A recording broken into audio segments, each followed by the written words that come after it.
Welcome back everyone. और आज की इस वीडियो में हम जानेंगे डैन सीजन 2 एपिसोड 5 की पूरी कहानी। पिछले एपिसोड में हमने देखा कि वोल्केनो इरप्ट हो चुका था और पूरा शहर खतरे में था। हम इवन सेइको और इविल आई की फाइट भी देखते हैं जहां वो फाइनली कंट्रोल में भी आ जाता है, लेकिन अभी भी जीजी फुल्ली कंट्रोल में नहीं है। और अब आगे एपिसोड की शुरुआत होती है और यहाँ पर हम देखते हैं कि सेइको इविल आई के ऊपर पूजा करवा रही थी, काइंड ऑफ एक्सोर्सिज्म। अपनी पूरी कोशिश के साथ वो मंत्र जपन कुछ करती है, लेकिन इससे कुछ फायदा होता नहीं है। इविल आई अभी भी जीजी के ऊपर कंट्रोल में था। वो फिर से पूजा को दोहराती है पर फिर भी कोई फायदा नहीं होता। मतलब इविल आई इतनी जल्दी जीजी को नहीं छोड़ने वाला। तो यहीं पर सभी लोग बैठ के डिनर करते हैं और जीजी को अभी भी तारों के अंदर ही बैठ के खाना पड़ता है, जिसपे आयरा यहाँ पर उस मैंटिस वाले एलियन से पूछती है कि तुझे तो हमने बोला था ना कि धरती पे वापस मत आना, वापस क्यों आ गया? जिसपे वो जवाब देता है कि उसके प्लेनेट में जो उसने गाय यहाँ से ली थी उसने दूध देना बंद कर दिया है और अब उस प्लेनेट में कुछ ऐसा प्रॉब्लम हुआ है कि ऑक्सीजन बहुत ज्यादा बढ़ चुका है। तो वो पूरा प्लेनेट एक्चुअल में अंडर वाटर प्लेनेट टाइप का था, क्योंकि उसके ऊपर पानी ही पानी भरा हुआ था।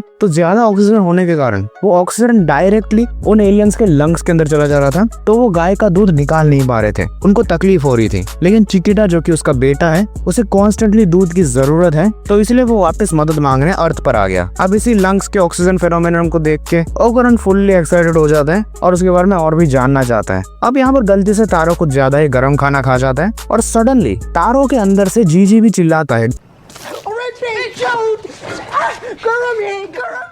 अब मोमो काफी ज्यादा शॉक हो जाती है कि जीजी वापस कंट्रोल में कैसे आ गया। लेकिन यहाँ पर सेइको एक्चुअल में डाउट में होती है और कहती है कि इविल आई थोड़ा बहुत नकल करने की कोशिश कर रहा होगा ताकि हम उसे बाहर निकालें। तो सब लोग अपनी पोजीशन ले लेते हैं और तारो बस अपना चेहरा खोलता है, लेकिन उसमें से निकलता है ये चूतिया जीजी। लाइक लिटरली इतने सीरियस सिचुएशन में ऐसा मुंह बना रहा है। तो अब यहाँ पर सेइको कुछ सोचती है और वो जीजी के मुंह पे ठंडा पानी फेंकती है और इसकी वजह से सडनली इविल आई ट्रिगर हो जाता है। और जैसे ही इविल आई कुछ करने वाला था तो सेइको फिर से उसके मुंह पे गर्म पानी फेंक देती है और जीजी वापस कंट्रोल में आ जाता है। तो इसका फेनोमेनन ऐसा ही है, इविल आई ठंडे पानी से ट्रिगर हो रहा था और जीजी गर्म पानी से। इसका कंप्लीट रीजन सेइको को पता तो नहीं था, लेकिन ये एक तरीका है अगर evil I out of control हो जाता है। यहाँ पर सेइको सबसे माफी मांगती है कि अगर उसे पता होता कि उस सिटी में इविल आई है तो वो मोमो को कभी भी वहाँ पर जाने नहीं देती और वो खुद इविल आई को संभालती। लेकिन यहाँ टर्बो ग्रैनी कहती है कि तुम चाहकर भी कुछ नहीं कर सकती, क्योंकि इविल आई एक माउंटेन स्पिरिट है और माउंटेन स्पिरिट्स को एक्चुअली गॉड लेवल स्पिरिट्स भी कहा जाता है। तो अकेली सेइको तो उसका कुछ बिगाड़ नहीं सकती थी। और ऊपर से अगर इविल आई किसी इंसान को पोजेस करता है तो किसी भी नॉर्मल इंसान के सेल्स ऐसे अनबैलेंस्ड हो जाएंगे और बिखरना चालू हो जाएंगे और उसके बाद से वो बंदा मर जाएगा। तो इसलिए स्ट्रॉन्ग स्पिरिट्स को स्ट्रॉन्ग स्पिरिचुअल एनर्जी वाले वेसल्स चाहिए और जीजी की बॉडी इसके लिए परफेक्ट थी। इन सिंपल वर्ड्स, जीजी की बॉडी किसी भी स्पिरिट के लिए एक परफेक्ट वेसल है, चाहे वो इविल आई भी क्यों ना हो या फिर टर्बो ग्रैनी भी क्यों ना हो। यहाँ पर टर्बो ग्रैनी ये भी कहती है कि इविल आई अभी भी एक बच्चा है, लेकिन टाइम के साथ वो ग्रो करता रहेगा और बहुत जल्द ही वो और ज्यादा ताकतवर हो जाएगा और तारो की बॉडी उसके लिए इनफ नहीं रहेगी। तो इसीलिए सेइको जीजी को प्रिकॉशंस लेने कहती है कि ज्यादा लोगों से मत मिला करो और ठंडे पानी से दूर ही रहो और इस सिटी को छोड़ के मत जाना, क्योंकि सेइको इसी सिटी के बैरियर का इस्तेमाल करती है एक्सोर्सिज्म करने के लिए। लेकिन टाइम रहते इविल आई बैरियर्स को भी अडॉप्ट कर लेगा और नॉर्मल एक्सोर्सिज्म काम नहीं आएगी। अब प्रॉब्लम ये है कि हाई लेवल का एक्सोर्सिज्म भी इतनी जल्दी पॉसिबल नहीं था, क्योंकि उसके लिए काफी ज्यादा अरेंजमेंट्स चाहिए और उनमें से एक बढ़िया सा एक्सोर्सिज्म था हायाशी एक्सोर्सिज्म, लेकिन उसके लिए अभी टाइम लगेगा। तो जीजी को जस्ते से कंट्रोल में रखने के लिए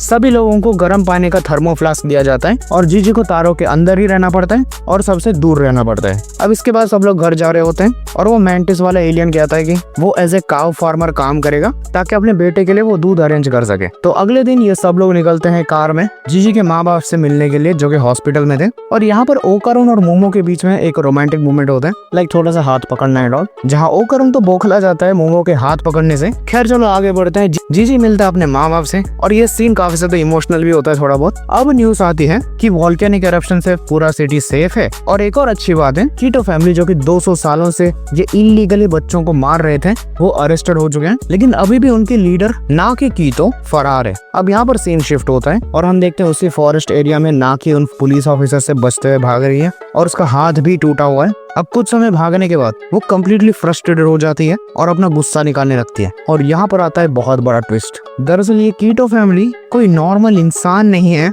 बल्कि एलियंस हैं। जी हाँ, यहाँ पर नाकी अपना स्किन पील करना चालू करती है और हम वही रोबोटिक एलियन आर्म्स देखते हैं। और इन एलियन स्पीशीज का नाम था सबटेरेंस। और अब सारे सबटेरेंस मोमो आयासे पे गुस्सा है क्योंकि उसने उनका प्लान चौपट कर दिया। 200 सालों की चल रही है ये लेगेसी कुछ ही समय में बर्बाद हो गई। अब यहाँ पर हम देखते हैं अगले दिन जब ओकारुन और आयासे स्कूल जा रहे हैं, वो दोनों मिलके जाते हैं। और अब जैसे ही ओकारुन उस कार के इंसिडेंट के बारे में पूछने वाला था, तभी मोमो के दो दोस्त कबाब में हड्डी बन जाते हैं और इनसे मिल जाते हैं। जहाँ मोमो की दोस्त उसे वोल्केनो वाली न्यूज दिखाती है और हम देखते हैं मीडिया उस वोल्केनो के तबाही से ज्यादा वहाँ पर पाए गए उस मेंटिस के यूएफओ में ज्यादा इंटरेस्टेड है। तो अब ये सब लोग स्कूल चले जाते हैं, जहाँ हम देखते हैं आयरा अपने क्लास में जाने से थोड़ा बहुत हिचकिचा रही थी, ऑब्वियसली क्योंकि उसने मोमो के ऊपर बहुत सारी अफवाह फैला दी थी और उसने बाद में कॉन्फेस भी कर लिया। लेकिन अब उसके क्लासमेट्स उससे नफरत कर रहे थे। जहाँ मोमो ये सब देखती है और आयरा से काफी फ्रेंडली वे में बिहेव करती है, जिससे अब इन दोनों के बीच में कुछ लफड़ा नहीं है और काफी फ्रेंडली वे में उसके साथ बाहर चली जाती है,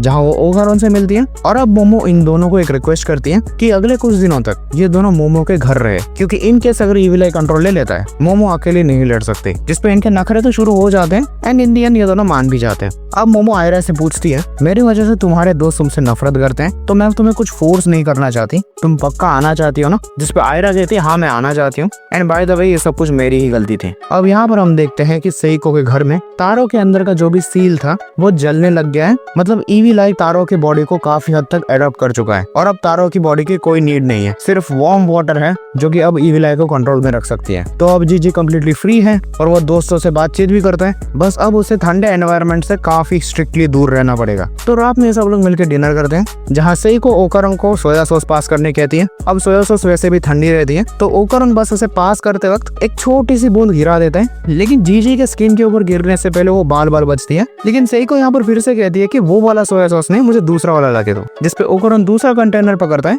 लेकिन ये वाला ड्रॉप गिर जाता है जीजी पर एंड देन ये होता है।